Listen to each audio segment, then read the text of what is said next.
नाज़रीन, संजोरो लॻ चक ट्रेवी ॼमड़ाव में सैयद चंद बादशाह बुखारी जी सालियाने उर्स जूं तक़रीबूं मुनक़द कई वयूं। उन हवाले सां रिपोर्ट कयो आहे साहिल महर। संजोरो लॻ चकटी जमड़ाऊ में सैयद चंद बादशाह बुखारी रहमतुल्लाह अलैह जो सालियानो उर्स मुबारक वॾे अक़ीदत ऐं एहतराम सां मल्हायो वियो। उर्स मुबारक जूं तक़रीबूं 3 ॾींहं जारी रहियूं। उर्स मुबारक में मुरीदनि लाइ वॾे तइदाद में लंगर जो इंतज़ाम कयो वियो हो। उन हवाले सां मुरीदनि ऐं अक़ीदतमंदनि जो वधीक छा चवणो अचो त उन्हनि सां ॻाल्हि ॿोल करियूं था। आयल सभिनी महिमाननि खे, पाकिस्तान जे कुंड कुर्श में जेके भी दोस्त यार आया आहिनि ऐं जेके अक़ीदतमंद आया आहिनि, साईं जा ऐं मुरीद आया आहिनि, सभिनि खे असीं भलीकार चऊं था। माशाअल्लाह तमामु सुहिणो उर्स मुबारक हले पियो। बादशाह जो 68 उर्स मुबारक आहे ऐं माशाअल्लाह दुरूद शरीफ़ ऐं क़ुरान खानी सां मल्हायो वेंदो आहे। पाकिस्तान मां जमात ईंदी आहे ऐं सुबुह जो ख़तम शरीफ़ में यासीन शरीफ़ जो ख़तम शरीफ़ थींदो आहे ऐं क़ुरान पाक जी तिलावत थींदी आहे।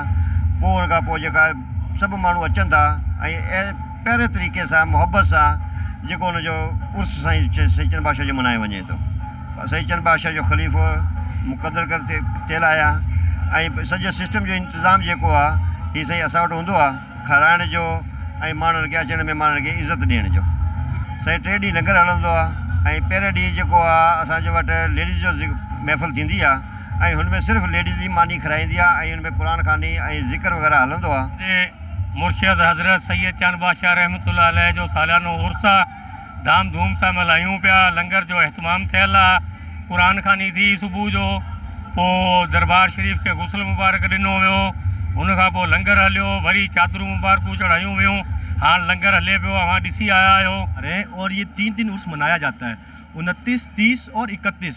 29 तारीख पे रैली का इंतखाब होता है सांगड़ से लेके 30 चक तक, और 30 तारीख पे औरतों का दिन होता है, लेडीज़ होती है, जिसमें अब तमाम सिक्योरिटी इवन खाना सब कुछ ख़वातीन को ख़वातीन ही प्रोवाइड करती है। ठीक है, मर्द हजरात का कोई अमल दरामद नहीं होता है इसके अंदर। और आज 31 तारीख मर्दों का दिन है। टोटल निज़ाम हर चीज़ मर्दों के हवाले होती है और अल्हम्दुलिल्लाह जिंदा कामिल पीर हैं हमारे माशाल्लाह से। यहाँ पे हम आते हैं, हमारे दिल की हाजत जितनी भी अल्हम्दुलिल्लाह यहाँ से पूरी हुई है। दरवेशन हमेशा प्यार, अमन, मुहब्बत ऐं भाईचारे जो दर्स ॾिनो आहे। हाणे ज़रूरत इन ॻाल्हि जी आहे त दरवेशन जे दर्स खे आम कयो वञे। कैमरा टीम सां गॾु साहिल महर, आवाज़ TV, संजोरो।